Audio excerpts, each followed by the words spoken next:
margi gelira undal margi hambo wida ana kurida ana dasipina da wida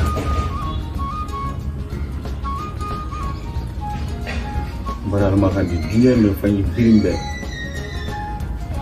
bara duwa margi gudibe amangaya awonda fi bara tantunara bar dunia ngi fam bar makan di alaga ogi rimbeli daira adama di pinga daga e torogi daga e daga ndara daga ko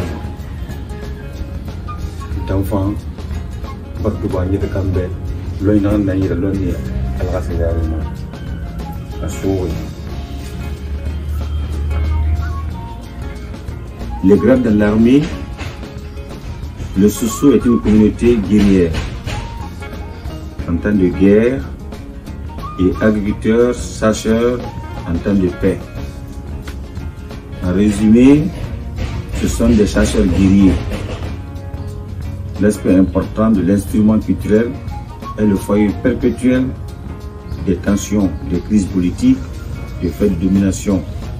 Ces aspects ne pouvaient être ignorés par le Soso. Ils ont mis en place une organisation et institut du corps de l'armée.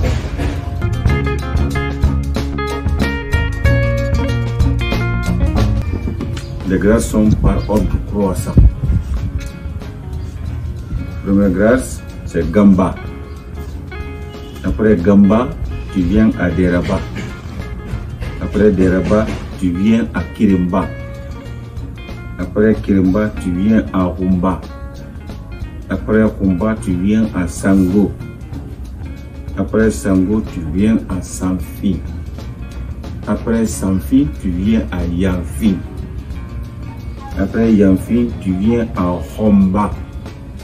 Après Homba, tu viens à Kisamba. Après Kisamba, tu viens à Tongoma. Après Tongoma, tu viens immédiatement à Simba. Après Simba, tu viens à Koli. Après Koli, tu viens à Baramé. Et l'autre dernier grade, c'est Barantan. Barantan, c'est le maréchal des maréchaux. Voilà comment le Soso était organisé depuis belle lurette.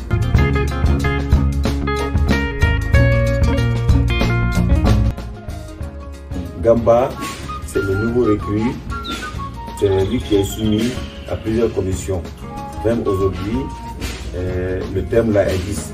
On appelle ça Gabé-Gabédi. C'est Gabé-Gabédi. Donc Gamba est un. Donc c'est lui qui offre effectivement à la garnison militaire des fagots. Alors il est utilisé dans plusieurs activités par les officiers. Une fois que vous êtes en position de sortir plus vite que possible d'été, il vient à Deraba. Donc de cette étape maintenant, il continue jusqu'à Tongomba, lieutenant-colonel. De Tongomba, il devient effectivement, par comparaison, on fait des comparaisons. Donc il vient effectivement à Simba. Simba, on peut prendre le titre comme un colonel. Donc après Simba maintenant, il vient Koli, il devient Koli général de guerre. Après Koli, il devient Baramé. Donc après Baramé maintenant, il devient Barantan. Ça c'est le maréchal des maréchaux. C'est là où les grâces sont limitées effectivement dans l'organisation militaire dans le Soso.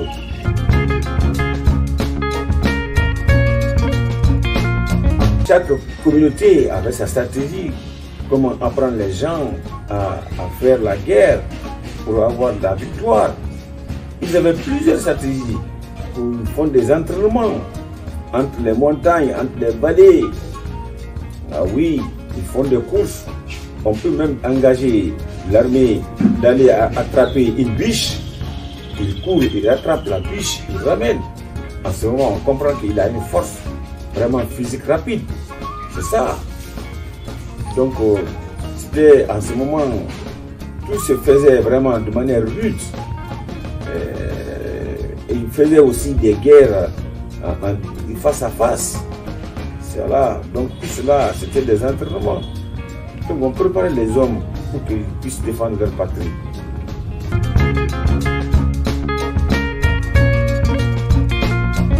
Ils avaient des systèmes d'information à travers le balafon, à travers aussi le Kabbalah. Donc ces systèmes d'information, c'est eux qui maîtrisaient ça.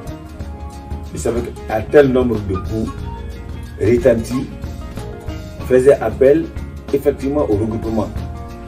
Donc à un danger qui guette effectivement la patrie. Ensuite, ils se retrouvent autour du colis, le journal de guerre. Donc, ils partaient en guerre conformément à l'opportunité de ce qui se passe, du moment, des circonstances. C'est ça.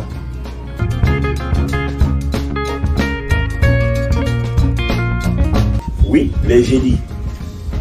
Les jeudis. Généralement, les jeudis, ils considèrent ça comme étant jour de guerre. C'est les jours de guerre. Et jusqu'à présent, les Soussous, dans leur connaissance, ils pensent que tous les enfants nés des jeudis, c'est des guerriers. Parce que les jeudis, c'était leur jour de déclaration de guerre. Et le mercredi était jour de déclaration de la paix. Quand tu veux signer la paix avec un peuple, c'est le mercredi. On dit Rabekbi, Metagbi, c'est de devenir Rabekbi. Donc c'est la vacance.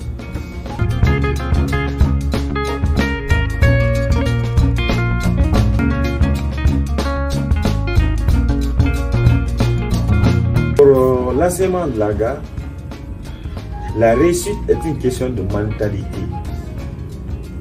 Il faut être très fort dans la mentalité. Il faut mettre l'esprit dans le cadre de la positivité. Ils disent que quand vous mettez en tête que vous allez réussir, vous allez réussir. Mais si vous doutez dans une action, vous mettez vos forces spirituelles en faiblesse. Donc si alors vos forces spirituelles sont en faiblesse, il y aura manquement d'énergie. Donc vous ne pourrez pas répondre effectivement à la capacité de réussite.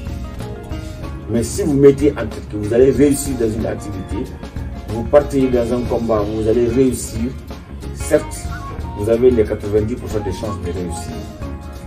Donc, c'est pourquoi, même dans l'affrontement de la circoncision, on fait appel à l'enfant pour dire que si tu n'arrives pas à prendre le courage, c'est que ta maman n'a rien fait sur ton père. Et si tu sais que ta maman a fait des choses sur ton père, donc montre aux autres que tu es un homme. Et généralement, les enfants refusent de pleurer. Bien qu'on les circoncis, ils refusent pour ne pas qu'on dise que sa maman n'a rien fait sur son papa. Voilà, comme ça on préparait effectivement l'être humain à s'attaquer à la vie.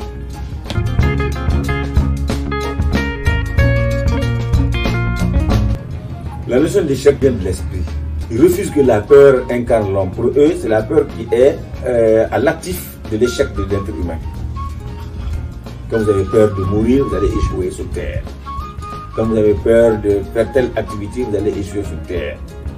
Donc il faut ébranler le courage, l'abnégation, la force mentale. Alors on te rassure que tu es l'embêtement, tu es quelqu'un qui est fait pour la réussite. Et une fois que vous avez ça en tête, si vous êtes dans les activités agricoles, ton champ, ça va réussir. Si tu élèves les animaux, tout y va bien. Si vous entreprenez, quel qu'en soit un projet, ce projet réussit. C'est une question de mentalité. Les Soussous ont tout le temps préparé la mentalité de leurs enfants dans l'histoire de l'AGA. Et c'est pourquoi le LAGA doit être reproduit pour qu'on puisse reprendre effectivement cette énergie initiale qui n'existe pas aujourd'hui. Qui fait qu'aujourd'hui beaucoup de jeunes échouent parce qu'ils ne sont plus maintenant dans l'apprentissage de la captivité de cette énergie.